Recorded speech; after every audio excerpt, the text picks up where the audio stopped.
Selamat datang di seri Agile Odyssey. Kali ini kita akan membongkar sebuah ilusi yang sering banget menjebak banyak tim dan organisasi. Ilusi bahwa kesibukan itu sama dengan kemajuan. Pernah nggak sih ngerasa kejebak di proyek yang kelihatannya super sibuk, rapatnya maraton, laporan numpuk, daftar fitur kayaknya nggak ada habisnya? Kelihatannya produktif banget kan? Tapi coba kita berhenti sejenak dan jujur sama diri sendiri. Dari semua kesibukan itu, adakah nilai nyata yang beneran kita ciptakan? Coba kita lihat. Di atas kertas semuanya kelihatan sempurna. Tim kita kerja keras banget, bikin jadwal yang detail, setiap jamnya direncanain dengan rapi. Terus dokumen-dokumen yang dibikin itu tebel-tebel, lengkap, pokoknya mencakup setiap detail kecil. Semuanya kelihatan sangat profesional dan terkendali, betul? Dan puncaknya, papan tugas kita tuh penuh sama tanda centang. 50 tugas kelar dalam satu sprint. Angka yang kedengarannya fantastis. Kita ngerasa sibuk, kita ngerasa produktif. Wah, ini pasti sukses besar. Tapi, tunggu dulu. Nah, ini dia momen kebenarannya.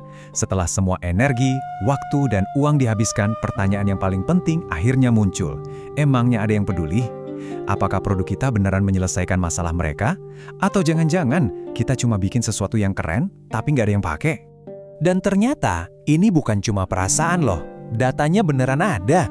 Sebuah studi dari Standish Group nemuin fakta yang jujur aja bikin kaget. 64% fitur yang kita bangun susah payah, itu jarang atau bahkan nggak pernah dipakai sama sekali.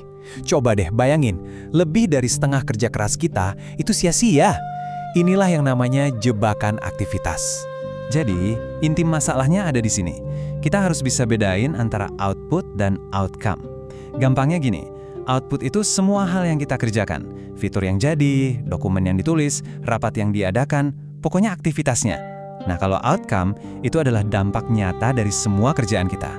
Apakah masalah pengguna jadi beres? Apakah bisnisnya jadi tumbuh?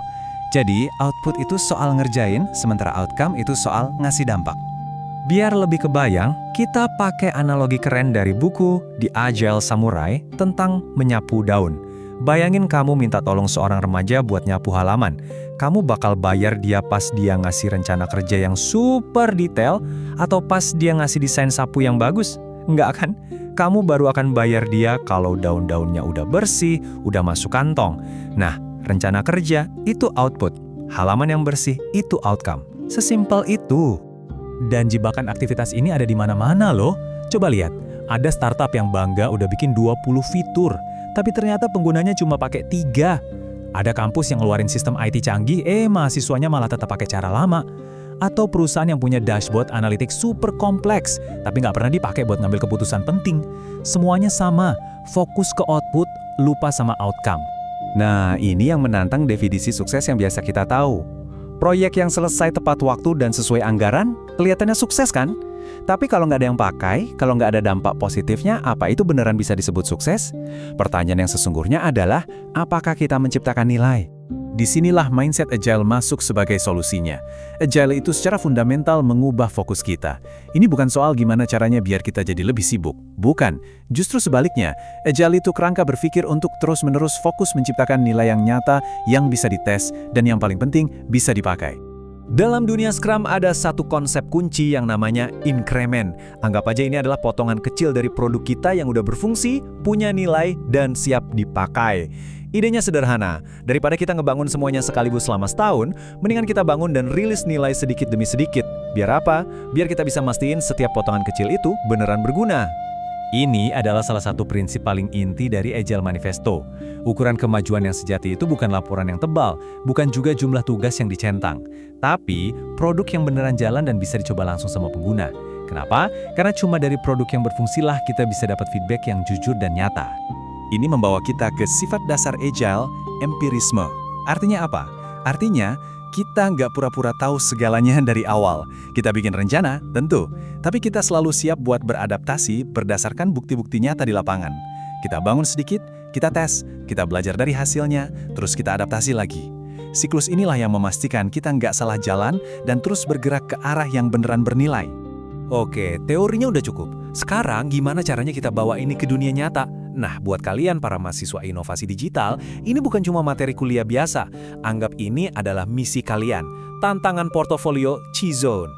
Misi kalian adalah menjadi seorang detektif nilai. Kalian akan pilih sebuah proyek di dunia nyata, lalu kalian bedah.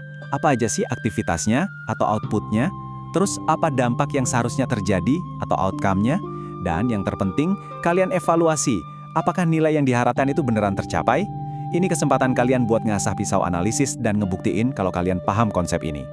Ingat, tugas ini lebih dari sekedar tugas biasa. Ini adalah latihan untuk membangun pola pikir yang paling dicari di industri digital saat ini.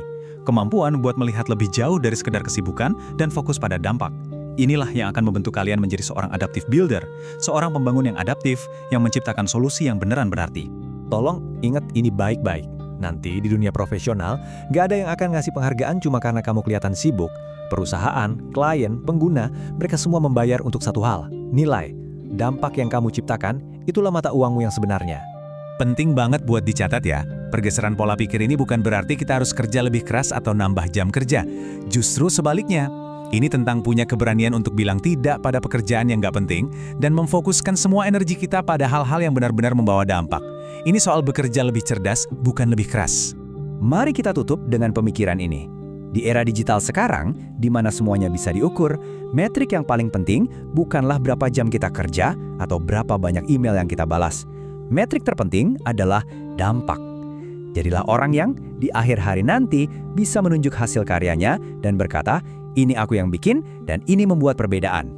Perjalanan Anda menjadi seorang adaptive builder baru saja dimulai. Kita akan terus menjelajahi dunia Agile ini di seri Agile Odyssey berikutnya. Jadi, pastikan Anda subscribe channel Prodi Inovasi Digital ITS biar nggak ketinggalan. Sampai jumpa di penjelajahan selanjutnya.